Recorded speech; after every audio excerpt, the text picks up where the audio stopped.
A pan-Yoruba socio-cultural group, Afenifere, has a positive feeling to the election sequence reordered by the National Assembly. It says the new election timetable is a positive development which will allow participatory democracy, describing it as a rare good news heard from the National Assembly.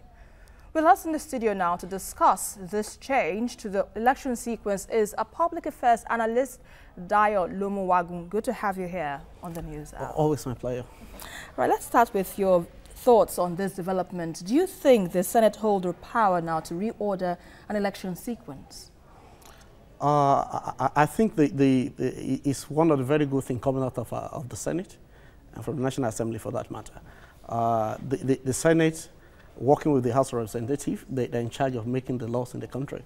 And to the extent that the electoral law is one of the laws in the country, they have the right to make law, to amend the law, or to repeal the law if they think it's not useful. And some other party will tell you that the third schedule of the Constitution empowers the Commission in terms of sequence of the election, not the gamut of the Electoral Act as we have it. But that part that says it is the Commission that has the right to determine the sequence of the election. You see, again, whatever is in the, we're talking about the Commission, whether they have the power or not, the National Assembly has the ultimate power. It is the constitution of the country. To the extent that their assignment is to make law, to amend laws, and to even add new law or remove or repeal law. I think they have the override, if they so decide. Once the due process is done in the National Assembly to that effect, I think it should override. They have an override of whatever we have in the Act, especially to the extent that it is in the favor of the nation.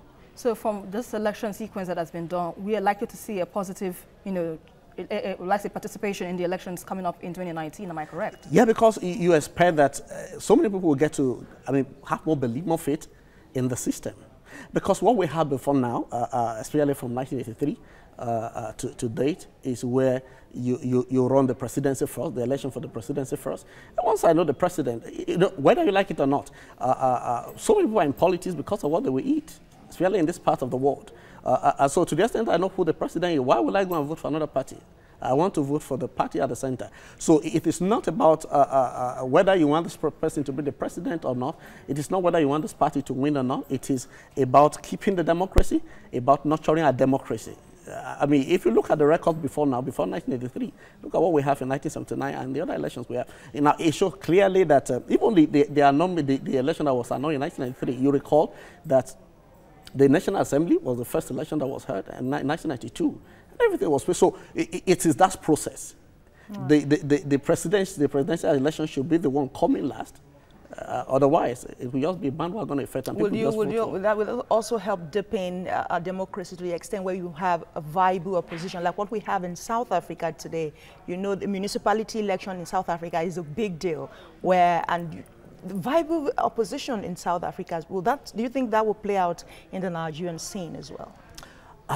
Unfortunately, we can't be too sure what will happen in 2019 because, today we speak a lot of volume about tomorrow. If the election is just like 365 days away from now, and this is what we have, what opposition are we talking about? We're talking about the PDP or we're talking about the Labour Party? So I am not sure whether it will immediately dovetail into that. But to the extent that we allow this process to continue like this, I will not be ashamed to be in the opposition because I know I will have my turn. If my people like me in my constituency, in my state, they possibly vote for me regardless of who is at the center. They don't need the body language to not decide. They don't need any body language because they don't even know who will match as the president. And the president cannot just say, I have it. But, the ruling party or the most popular, the party cannot say they have it already because they are not even sure what it will turn out to be. You only know people who will vote for you. You don't know what the other guys will do. Talking about the elections being talking about the elections proper, do you think it will give room for it to be credible? Because the same effect is, okay, the elections are being held, regardless of the sequence change or not, we still have cases of irregularities being conducted, and we still have cases of underage voters. So does this change the perception that we've had over the years that our elections are not always credible?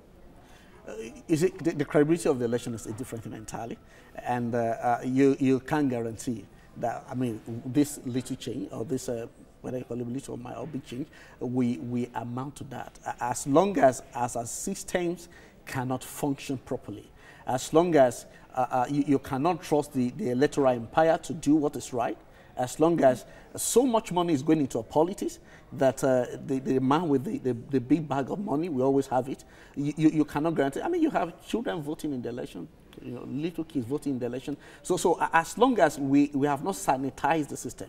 So I think a gradual step. Let the election let the sequence be right. Then go beyond that, go to your institution. As long as, you see, people rig election and nothing happens.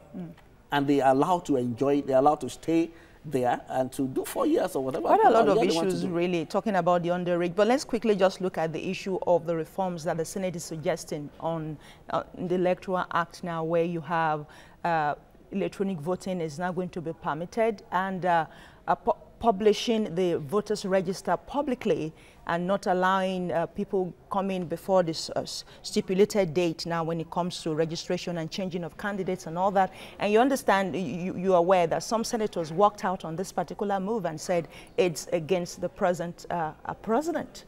How does that play out in your mind? You see, again, the interest of the president should not override the interest of the Nigerian people. I mean, why would you walk out on that? I mean, in that scenario, they have the right to do whatever they have done. But I'm wondering in my mind, why would they walk out?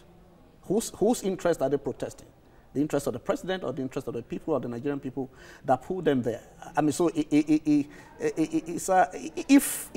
this cause is to help, deepen our democracy, if this cause is to help us get better elections, get credible elections, then why not? And I think, again, it's not that we don't have good laws in the country. It is about the implementation of this law, the enforcement of the law.